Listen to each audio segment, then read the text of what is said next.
The Biden administration has been announcing a whole lot of electric vehicle tax credit benefits that should be able to become accessible to both businesses and consumers. They want to invest $15 billion into new charging stations and billions of dollars into tax credits that can be applied at the point of sale, as well as electric school buses and all that. But I do think it's important to be realistic about what these tax credits could actually mean, because for the longest time, we used to have tax credits on Tesla vehicles, and obviously they've been taken away, and Tesla had to act accordingly when they were taken away. But now that there's a chance of those tax credits returning, I think that we should also zero in on what the actual fundamental issue Tesla is having with production, and the reason we can't have cheaper electric vehicles entirely. I'm not trying to get political here, I'm just trying to be realistic about what the main issue here is, and at the end of the day, I still believe it comes down to production capacity. The main reason Tesla cannot lower the prices any further than they are is because they cannot build batteries fast enough, and if they can't build batteries at enough scale that they need to lower profit margins, then that's ultimately going to be the true bottleneck. And a price reduction, whether it comes from Tesla or whether it comes from the federal government, is not necessarily going to fix that problem. It's not like Tesla would suddenly surpass 1 million vehicles delivered each year if vehicles were suddenly cheaper to make. Even if they were a lot cheaper to make than they are today, they would still ultimately be limited by the number of batteries they can produce. And as Tesla has said time and time again, they do not have a demand problem. The issue here is not that they don't have enough people buying Teslas. In fact, even some of the ugliest EVs we've ever seen have sold incredibly well. Even EVs that don't really have great range or that great prices seem to always sell fairly well, because there's a very large demographic of people who are interested in electric vehicles, and that's why Tesla has never had a demand problem, and they have had so many people ordering their vehicles, most of the time more than they can actually produce themselves. So let's say Tesla does get their tax credit back, and they bring back the universal tax credit for all EV makers out there, and let's say that it's $10,000 off at the point of sale. Not saying that that's necessarily what's going to happen, but it's one of the potential outcomes that some people have seen floating around out there. That means that all Teslas across the lineup are now suddenly going to be $10,000 cheaper on the day that you pay for it. Ultimately, this is not going to result in a big difference, because Tesla would just have even more demand that they can't even catch up with. There's still gonna be the issue of not being able to produce batteries fast enough, and ultimately that's where I think a lot more tax credits in funding should go to. And I'm sure that part of this EV,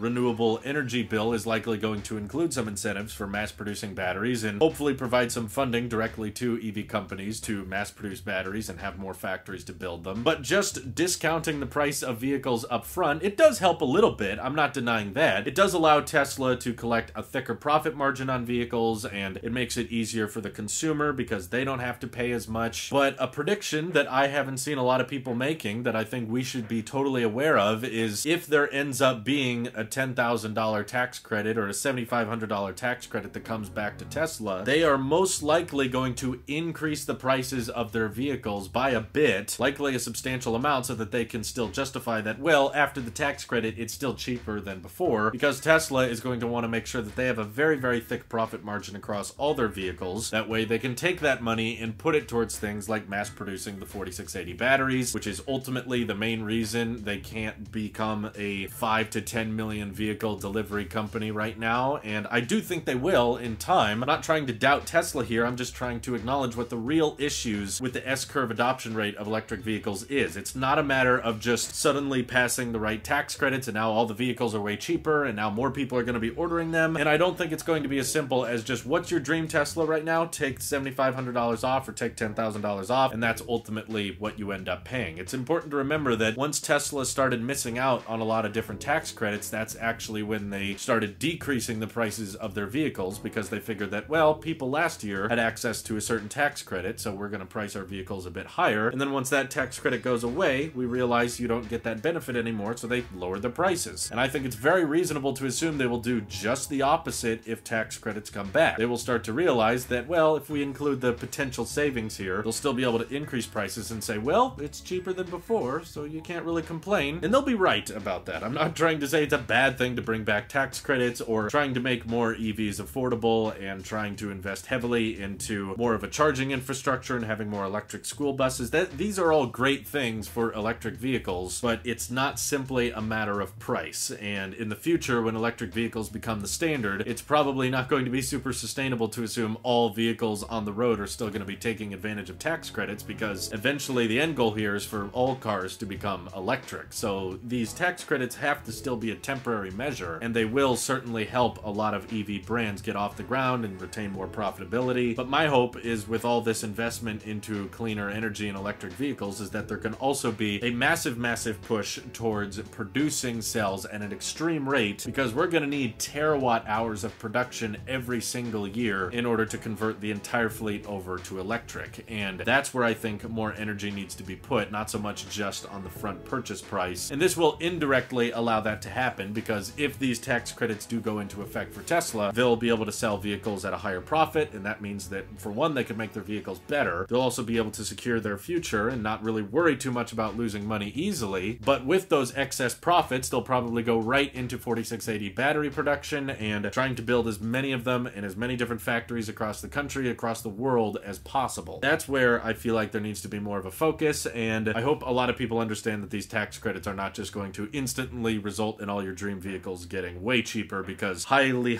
likely EV brands are going to adjust their purchase pricing once the tax credits are available. They know that they're not going to be able to produce a certain number of vehicles, even if they can do them profitably. If the Model 3 was suddenly under $30,000 to buy and there was a huge influx of people buying them, yeah, Tesla would rather just pocket the extra profit and slow down demand a bit, because they've already got more demand than they can handle. I'm probably complicating this thing more. Overall, I'm glad for the EV tax credits, but I just want to be realistic about them. So let me know what you guys think of the tax credits coming back. Thank you all for watching. Hope you have an excellent rest of your day. Take care.